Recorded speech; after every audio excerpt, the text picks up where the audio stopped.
সব সময় প্রশংসা করতে হবে কার?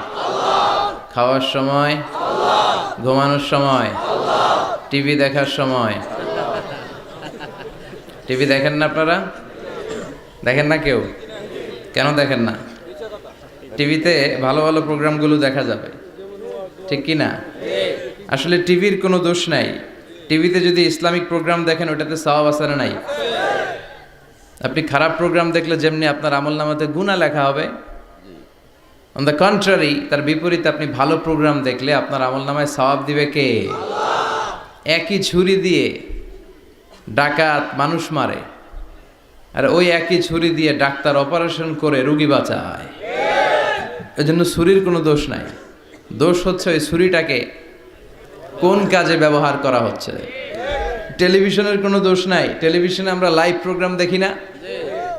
কাবা ঘরে কখন কোন সালাত হচ্ছে, যারা তাইফিন তাওয়াফকারী তারা কিভাবে তাওয়াফ করছে, মসজিদে নববীতে ঠিক এই মুহূর্তে কি পরিবেশ, কিরকম মানুষের সমাগম, তার সবগুলো দেখার সুযোগ আছে না নাই? ওখান থেকে যদি আপনি তেলাওয়াত শোনেন আপনার উপর রহমত নাজিল করবে কে? কিন্তু আপনি যদি অশ্লীল ভিডিও দেখেন, নাচ দেখেন, গান দেখেন, গুনাহ আছে না নাই?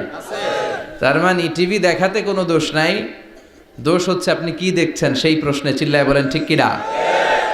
এজন্য আমাদের যাদের ঘরে টিভি আছে আমরা যেন ভালো ভালো প্রোগ্রামগুলো দেখি।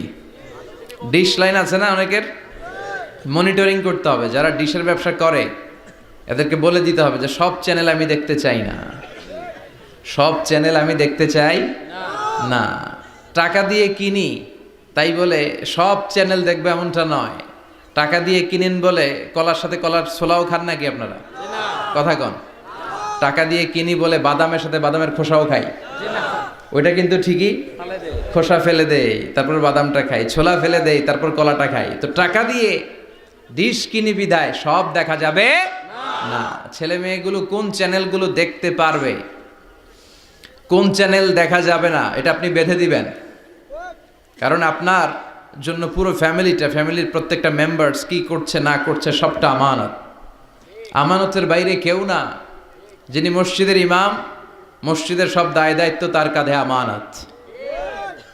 যিনি ঘরের ইমাম, আর রিজালু কাওয়ামুনা আলান নিসা, একটা ঘরের লিডারশিপ দিবে পুরুষেরা, বাবা, ওই বাবার কাঁধে ঘরের প্রত্যেকটা ফ্যামিলি মেম্বার্স হচ্ছে আমানত। এলাকার যিনি চেয়ারম্যান তার পুরো ইউনিয়ন পরিষদ তার কাঁধে আমানত। যিনি member of the parliament, MP, এই পুরো নির্বাচনী আসনে যা যা দায় দায়িত্ব আছে তার কাঁধে আমানত। যিনি মন্ত্রী তার মন্ত্রণালয়ের সবকিছু তার কাঁধে আমানত। যিনি প্রধানমন্ত্রী এই 56,000 বর্গ মাইলের প্রতিটা ইঞ্চি তার কাঁধে আমানত। এটা একটা ব্যাপক বিষয়। এজন্য আপনার ছেলে কোন পথে চলে, কার সাথে মিশে, টিভিতে কোন চ্যানেলটা দেখে, এই ব্যাপারে কিয়ামতের দিন আপনারা জিজ্ঞেস করবে কে?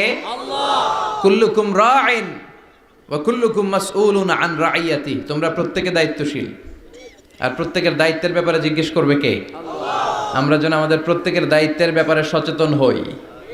আর এই টেলিভিশন দেখাটা এটা যেন ভালো কাজে লাগাই, আজে বাজে চ্যানেল যেন না দেখি। রাজি আছেন সবাই?